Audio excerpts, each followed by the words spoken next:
नमस्कार जय जगन्नाथ डॉक्टर स्वागतिका daily blog को आपण मानक ढेर सारा स्वागत। आज इच्छा होता आम हिंगुड़ा मंदिर को बुली आसवा तो आम पहुँची जाइए हिंगुड़ा मंदिर पाखे देखु गला बेलू एमती सब अनेक गुड़े जिनस गुपचुप थिला तापर एमती कणडा को चक्री थिला देखु मंदिर पाखापाखि आम पहुँची गले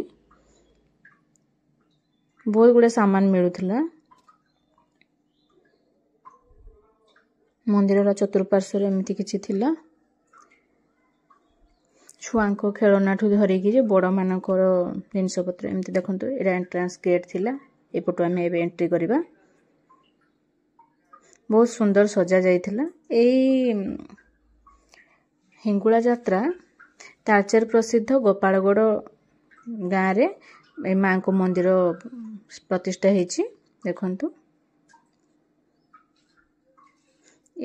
हिंगुड़ा यात्रा दीर्घ 9 दिन व्यापी चली था देखु।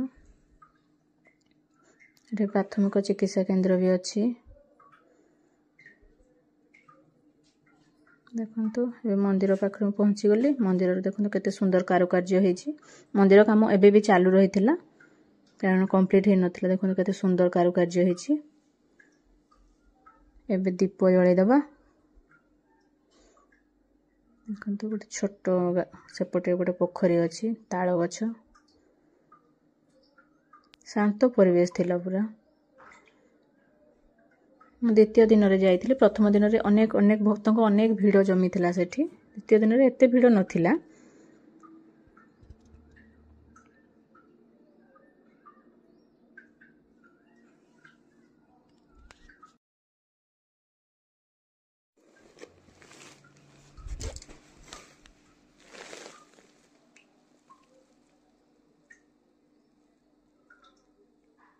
एबे मंदिर भीतर को जाई दर्शन करबा मां को।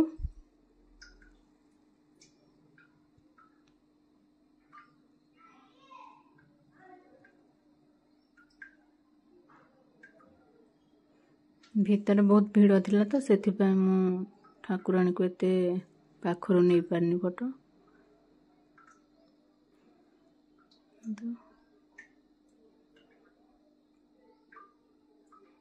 पाखरे पुलिस फोर्स भी अच्छी।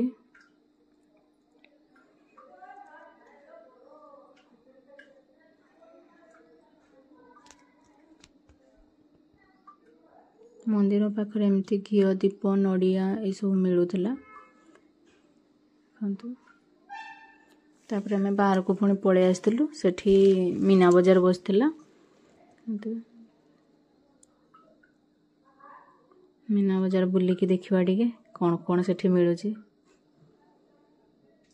देखु। छुआ खेलना ठू धरिकी बड़ मानकर चूड़ी देखते केते सुंदर सुंदर चूड़ी थिला।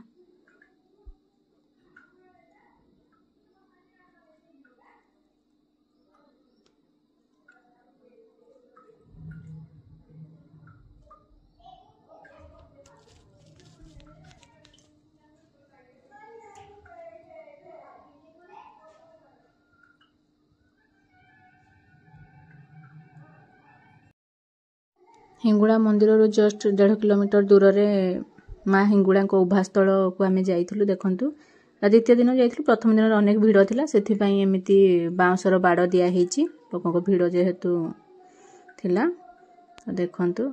एठी आम माँ को उभास्थल देखो माँ को दर्शन करवा। माँ को अग्निरूपा हिंगुड़ा बोली कहा जाए देखु। ये सब धूप दीप नड़िया एमती सब दि जाऊला। दीर्घ 9 दिन धरी ये यात्रा एठी होता है। आ सेठी लोकंकर किछि असुविधा जेमिति न हो पानी खाद्य तरभुज दही पानी लेंबू शरबत एमती सब मिलूला। माने से माने दान ही करूथिले। तापर सेठी हमें जदि मो वीडियो आपण मानकु भल लागिछि please like share and subscribe my channel. Thank you for